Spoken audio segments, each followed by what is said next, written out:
লোকসভা ভোটে বাংলায় ভালো ফল করতে মরিয়া বিজেপি এবং সেজন্য গতকাল রাতেই কলকাতায় পৌঁছে গেছেন অমিত শাহ, জেপি নাড্ডারা। সেই খবরে এখানকার বিজেপি নেতৃত্ব তারা কতটা প্রস্তুত সেই প্রস্তুতি খতিয়ে দেখতেই শহরে তারা এবং আজকে তাদের দিনভর কর্মসূচি রয়েছে। এই মুহূর্তে তারা পৌঁছে গিয়েছেন জোড়াসাঁকোতে, সেখানে যে গুরুদ্বারা রয়েছে সেখানে অমিত শাহ, জেপি নাড্ডা। সেই ছবি সরাসরি আপনাদের সামনে দেখুন। অমিত শাহ, কেন্দ্রীয় স্বরাষ্ট্রমন্ত্রীর সঙ্গে রয়েছেন জেপি নাড্ডা। তারা পৌঁছেছেন এই মুহূর্তে সেই গুরুদ্বারায় সেন্ট্রাল এভিনিউর ওপরে, যে এখানে তাদের কিছু ব্যক্তিগত কাজ রয়েছে গুরুদ্বারায় এবং তারপর সেখান থেকে তারা কালীঘাটে আজকে পুজো দিতে যাবেন বলে খবর। সেই গুরুদ্বারার ছবি আমরা আপনাদের সামনে তুলে ধরছি। জোড়াসাঁকোরে গুরুদ্বারায় সেখানে কিছুক্ষণ আগেই পৌঁছলেন অমিত শাহ এবং জেপি নাড্ডা। সোমা দাস আমাদের সহকর্মী আমাদের সঙ্গে রয়েছেন। সোমা, তুমি নিজে ওখানে রয়েছো, সেই ছবি আমরা দেখতে পাচ্ছি। পৌঁছলেন অমিত শাহ, জেপি নাড্ডা, সার্বিকভাবে কি ছবি ধরা পড়ছে? একেবারে দেখো, কিছুক্ষণ আগে অর্থাৎ বলা যেতে পারে ঠিক 1 মিনিট আগেই কিন্তু অমিত শাহ অর্থাৎ স্বরাষ্ট্রমন্ত্রী এবং জেপি নাড্ডা তারা কিন্তু এসে পৌঁছালেন এমজি রোডের যে গুরুদ্বার আছে সেই গুরুদ্বারে।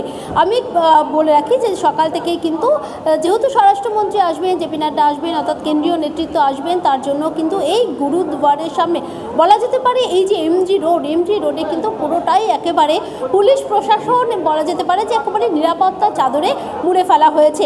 পাশাপাশি এখন তোমাকে জানাই যে ভেতরে রয়েছেন কেন্দ্রীয় স্বরাষ্ট্রমন্ত্রী, তিনি ভেতরে রয়েছেন এবং রয়েছেন জেপি নাড্ডা এবং তাকে কিন্তু স্বাগত জানাতে আমরা দেখলাম এখানে বিরোধী দলনেতা শুভেন্দু অধিকারী, তিনি ছিলেন অগ্নিমিত্রা পাল এবং ছিলেন সুভাষ সরকার, তারা এখন ভেতরে রয়েছেন এবং তাদের সফর সঙ্গী হিসেবে কিন্তু সুকান্ত মজুমদার, তিনি কিন্তু তাদের সঙ্গে এসেছেন। আমরা কিন্তু এই গুরুদ্বার সূত্রে যেটা জানতে পারছি, ভেতরে একটি প্রার্থনা সভার আয়োজন করা হয়েছে, মঙ্গল কামনায় প্রার্থনা সভা। সেই প্রার্থনা সভায় কিন্তু তিনি যোগ দেবেন, অর্থাৎ স্বরাষ্ট্রমন্ত্রী সহ জেপি নাড্ডা তারা কিন্তু এখানে যোগদান করবেন। আমরা জানি যে গুরুদ্বারে আসলে সেখানে কিন্তু চাদর চড়াতে হয়, সেই কাজগুলোও কিন্তু তারা করবেন।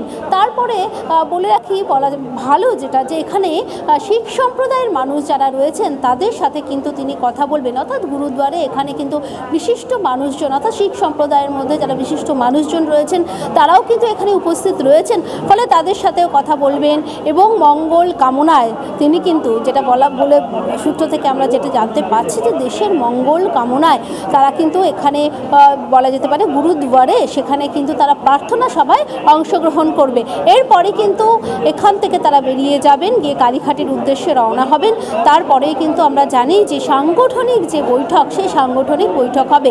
সাংগঠনিক বৈঠকটা খুবই গুরুত্বপূর্ণ এই সময়ে দাঁড়িয়ে, তার কারণ হচ্ছে সামনে 2024 লোকসভা নির্বাচন রয়েছে, তার আগে সাংগঠনিক বৈঠক, সেখানে কিন্তু তাদের যে এই রাজ্যের বঙ্গ বিজেপি তারা কতটা ফোকাস, তাদের কি কি প্রস্তুতি রয়েছে সে সমস্ত কিছু তো খতিয়ে দেখবেনই। পাশাপাশি গুরুত্বপূর্ণ পেপ টকও রয়েছে।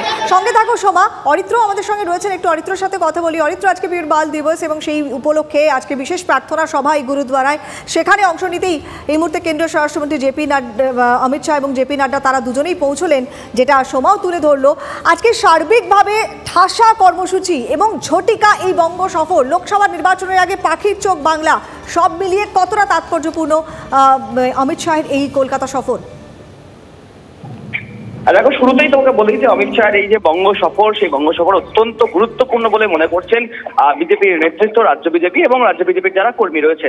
দেখো, প্রথমেই বলি যে আজকের যে বিশেষ বৈঠক রয়েছে ন্যাশনাল লাইব্রেরিতে, সেখানে মূলত সোশ্যাল মিডিয়া বা আইটি সেলের যারা কর্মী রয়েছেন তাদের সাথে কথা বলবেন অমিত শাহ এবং জেপি নাড্ডা। তার কারণ 24 লোকসভা নির্বাচনে যেমন একদিকে সাংগঠনিকভাবে দলকে প্রস্তুত করবেন, দলকে চাঙ্গা করবেন বা দলের রূপরেখা তৈরি করে দেবেন, ঠিক তার পাশাপাশি সোশ্যাল মিডিয়াতেও কিন্তু জোর দিচ্ছে কেন্দ্রীয় বিজেপি। তার কারণ এই যে নরেন্দ্র মোদী সরকারের যে প্রকল্প বা যে তার উন্নয়ন, সেই উন্নয়নের খতিয়ান প্রকাশ করা হবে এই সোশ্যাল মিডিয়ার মাধ্যমে এবং যা মানুষের কাছে ছড়িয়ে দেওয়ার একটা প্রয়াস কিন্তু গেরুয়া শিবিরের তরফ থেকে নেওয়া হয়েছে। সেই কারণে এই বিশেষ বৈঠক হবে ন্যাশনাল লাইব্রেরিতে আইটি সেলের যারা কর্মী তাদের সাথে। এবং তার আগে এই যে রাজহাটের পাঁচপাড়া হোটেল রয়েছে, সেখানে 2 দফায় বৈঠক করবেন অমিত শাহ এবং জেপি নাড্ডা, যেটা বিজেপি সূত্রে খবর পাওয়া যাচ্ছে। প্রথম দফার যে বৈঠক, সেই বৈঠকে রাজ্যের যারা বিজেপির নেতা রয়েছেন। একদমই অমিত্র, সেই বৈঠকের দিকে তো আমাদের নজর থাকবেই, কারণ এই বৈঠক থেকেই মূলত কি বার্তা দেন শীর্ষ নেতৃত্ব, রাজ্য নেতৃত্বকে সেদিকে তো ফোকাস রাখতেই হবে। তবে আপাতত এই মুহূর্তে এমজি রোডের গুরুদ্বারায় রয়েছেন কেন্দ্রীয় স্বরাষ্ট্রমন্ত্রী এবং বিজেপি সর্বভারতীয় সভাপতি জেপি নাড্ডা। তারা বিশেষ প্রার্থনা আজকে অংশ নিয়েছেন, সেই ছবি আমরা আপনাদের সামনে আরও একবার তুলে ধরছি। টিভি9 বাংলা এক্সক্লুসিভ। আজ বীর বাল দিবস উপলক্ষে গুরুদ্বারে শাহ নাড্ডারা পৌঁছেছেন।